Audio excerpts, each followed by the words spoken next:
Bismillahirrahmanirrahim. Assalamualaikum warahmatullahi wabarakatuh.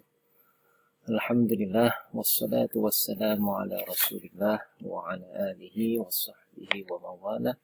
La haula wa la quwwata illa billah. Selamat pagi.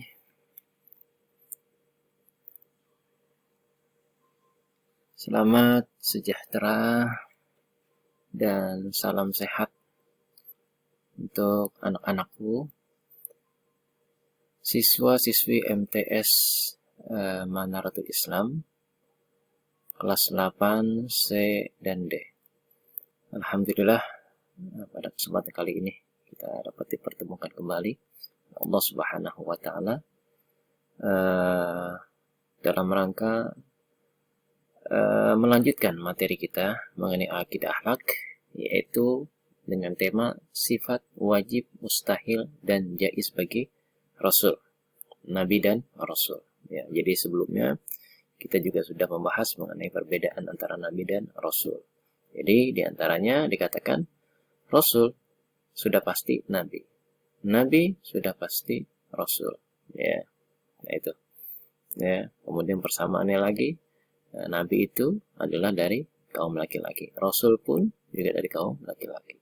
Nah, perbedaannya, ya, kalau Nabi hanya menerima wahyu, tapi hanya untuk diri sendiri dan tidak wajib disampaikan kepada umatnya. Sedangkan Rasul, ya, adalah manusia yang menerima wahyu, ya, untuk diri sendiri, tapi wajib untuk disampaikan kepada umatnya. Ini diantara persamaan dan perbedaan Nabi dan Rasul. Nah, sekarang kita akan melanjutkan kembali materi kita, yaitu mengenai sifat apa saja yang dimiliki oleh para nabi dan rasul. Nah, sifat-sifat yang dimiliki oleh rasul itu ada sifat wajib, ada sifat mustahil, dan ada sifat jaiz. Ya, sifat wajib ini jumlahnya ada 4, sifat mustahil jumlahnya ada 4, ya, dan jaiz ini hanya 1. Ya. Nah, adapun sifat wajib bagi Nabi dan Rasul, ini sudah mungkin anak-anakku juga sudah hafal, ya, dan sudah tahu. Ya, ini hanya sifatnya hanya mengingat kembali memori kita mengenai sifat wajib bagi Rasul. Itu ada 4. Yang pertama yaitu adalah siddiq. Siddiq artinya jujur atau benar. Jadi Nabi dan Rasul ini sudah pasti orang yang jujur, ya, orang yang benar. Kenapa? Karena mereka merupakan orang-orang yang telah dipilih oleh Allah Subhanahu wa Ta'ala, sehingga mereka tidak pernah bohong dalam menyampaikan semua hal, termasuk wahyu yang disampaikan untuk umatnya. Nah, ini, ya. Mana dalilnya? Dalilnya terdapat dalam surah Maryam ayat 41. Ya, berbunyi bismillahirrahmanirrahim, wadhkur fil kitabi Ibrahim innahu kana siddiqan nabiyya. Ini, ceritakanlah wahai Muhammad tentang kisah Nabi Ibrahim yang terdapat dalam kitab Al-Quran ini. Sesungguhnya dia, Ibrahim, adalah seorang yang sangat membenarkan dan juga seorang nabi. Nah, ini diantara dalil sifat siddiq. Yang kedua adalah amanah, artinya dapat dipercaya.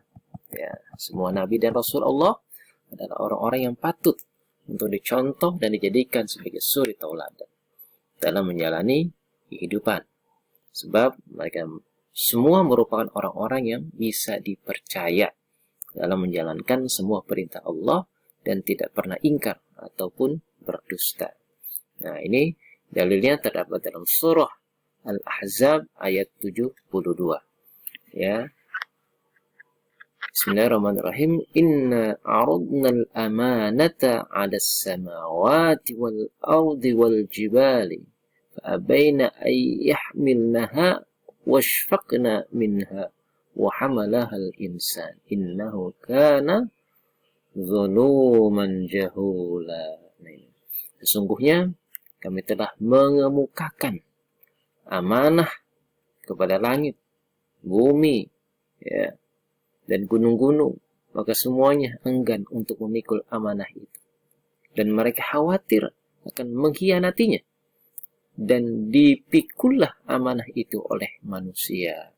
Sesungguhnya manusia itu amat zalim dan amat bodoh. Innahu kana zaluman jahula. Nah, anak-anak selalu bahagia. Kemudian sifat yang ketiga adalah tabligh, menyampaikan. Ya, jadi menyampaikan apa yang telah diwahyukan oleh Allah Subhanahu wa taala. Nah, ini.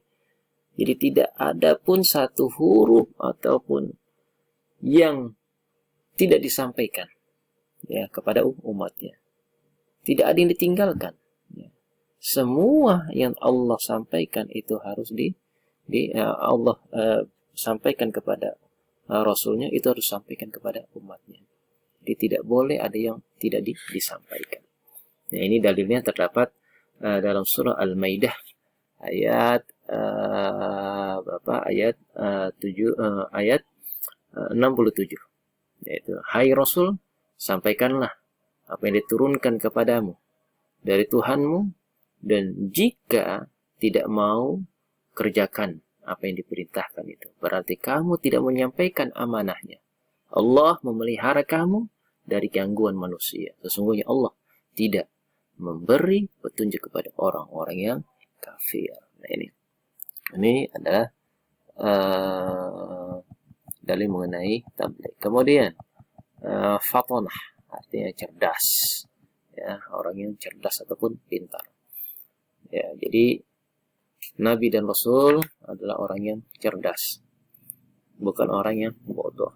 Walaupun contoh seperti Nabi Muhammad, seorang yang ummi, tidak bisa baca, tidak bisa menulis, tapi beliau adalah seorang yang cerdas. Dan ini terbukti ya, ketika beliau ingin menyatukan dua kabilah, ya, yang saling jangan sampai terjadi pertumpahan darah, di mana akhirnya Rasulullah dengan kecerdasannya, dengan kepintarannya, beliau mengambil sorban, kemudian disuruh untuk memegang masing-masing bagian ujung sorban tersebut untuk meletakkan daripada Hajar Aswad tersebut. Nah, inilah salah satu kecerdasan kepintaran dari seorang nabi yang bernama Nabi Muhammad SAW. Jadi seorang nabi dan rasul bukan orang yang bodoh, tapi beliau adalah orang yang cerdas, orang yang pintar. Nah, anak-anak yang berbahagia. Nah, itu adalah sifat-sifat wajib bagi Rasul yang harus ada. Sidik, amanah, tabligh, dan fatonah. Nah, adapun sifat mustahil bagi Rasul, ini adalah lawan daripada sifat-sifat wajib. Ya, yang tadi, sifat wajib bagi Rasul yang pertama adalah sidik, ya, jujur. Lawannya apa? Kidib, berdusta. Ya, jadi seorang nabi, seorang Rasul, tidak mungkin dia berdusta. Kemudian, yang kedua adalah amanah, artinya dapat dipercaya.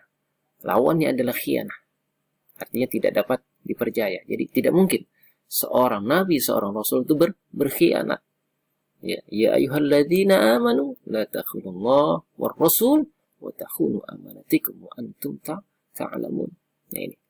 Jadi kita jadi seorang nabi dan rasul itu adalah bukan merupakan manusia yang tidak dapat dipercaya. Bukan manusia yang berkhianat. Bukan. Ya. Jadi seorang nabi dan rasul adalah orang yang amanah. Ya, karena apa? Mereka semua mengemban, menerima wahyu Allah yang maha suci. Kemudian yang ketiga adalah kitman, menyembunyikan atau tidak menyampaikan. Ya, lawannya adalah tabligh, artinya menyampaikan. Jadi seorang nabi dan rasul, ya, seorang rasul itu wajib menyampaikan apa yang sudah diwahyukan oleh Allah Subhanahu wa taala. Ya, jadi tidak boleh satu huruf pun, satu kalimat pun disembunyikan. Satu ilmu pun yang disembunyikan, harus disampaikan kepada umatnya, kan itu hukumnya adalah wajib. Nah, ini yang ketiga. Yang keempat adalah baladah, artinya bodoh. Ya, lawannya adalah fatonah, pintar. Jadi seorang nabi itu adalah mustahil. Nabi itu orang yang bodoh. Kenapa? Karena mereka, nabi dan rasul itu adalah merupakan pilihan, manusia pilihan Allah Subhanahu wa ta'ala. Jadi kalau manusia pilihan berarti bukan manusia sembarangan. Nah ini ya, bukan manusia sembarangan. Kalau merupakan manusia pilihan Allah berarti orang-orang yang memiliki kriteria di atas daripada manusia biasa. Nah, anak-anakku yang berbahagia itu adalah di antara sifat mustahil bagi nabi dan rasul. Ya, jadi ada 4. Ya, sifat wajib bagi nabi dan rasul ada 4, sifat mustahil bagi nabi dan rasul juga ada 4. Nah, anak-anakku yang berbahagia, kemudian selanjutnya adalah sifat jaiz bagi seorang nabi dan rasul. Nah, ini. Jadi nabi dan rasul juga memiliki satu sifat yang disebut dengan sifat jaiz. Nah, sifat jaiz seorang nabi dan rasul jumlahnya ini ada 1, yaitu a'radul basyariyah, yang artinya adalah memiliki sifat-sifat yang sama sebagaimana manusia semestinya. Sifat ini ya contohnya seperti makan, minum, beristri dan lain sebagainya. Jadi nabi dan rasul adalah seorang manusia biasa, sama seperti kita. Tapi ada mengatakan juga basyarun laisa kal basyar. Manusia tapi tidak seperti manusia. Yaitu. Jadi nabi dan rasul itu adalah berasal dari kalangan jenis manusia, sama seperti kita. Ya, nabi makan, nabi minum, nabi berkeluarga dan lain sebagainya. Nah ini. Ya, itu sifat namanya sifat ya jaiz. Ya, a'radul basyariyah. Ya, sifat artinya memiliki sifat-sifat yang sama sebagaimana manusia. Ya. Nah, anak yang berbahagia, selanjutnya adalah perilaku apa? Perilaku yang mencerminkan beriman kepada Rasulullah. Ya, perilaku apa yang harus kita miliki dengan kita beriman kepada Rasul Allah. Yang pertama adalah kita berusaha berlaku jujur kepada siapapun, ya. Kemudian yang kedua yang harus kita contoh dari beriman kepada sifat-sifat Rasul ini adalah senantiasa menyampaikan amanah kepada yang berhak menerimanya. Kemudian memiliki etos ataupun semangat kerja yang baik. Ya, karena seorang nabi dan seorang rasul itu memberikan contoh, ya, memberikan contoh suri tauladan kepada umatnya. Nah, yang keempat adalah memiliki kepekaan dalam menghadapi persoalan sehingga dapat mengatasi secara tepat. Yang kelima memiliki akhlak karimah ataupun akhlak yang mulia. Ya, inilah sifat-sifat yang harus kita contoh.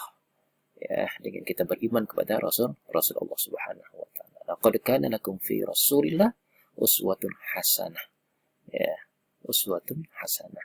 Laqad kana lakum fi Rasulillahi uswatun hasanah. Sungguh telah ada pada diri Rasul Allah Subhanahu wa taala ya uswatun hasanah, suri tauladan yang baik. Nah, anak-anak semua berbahagia. Mungkin ini saja yang dapat Bapak sampaikan. Ya, walaupun sedikit, mudah-mudahan dapat menambah wawasan kita mengenai iman kita kepada Rasul-Rasul Allah yang kita harus mengikuti perilaku keteladanan dari para Rasul-Rasul Allah ini, yang insya Allah ini semua akan mengantarkan kita kepada keridhaan Allah Subhanahu wa taala dan menjadikan kita manusia yang baik, manusia yang bisa memberikan manfaat kepada manusia yang lainnya. Akhir kata, Assalamualaikum warahmatullahi wabarakatuh.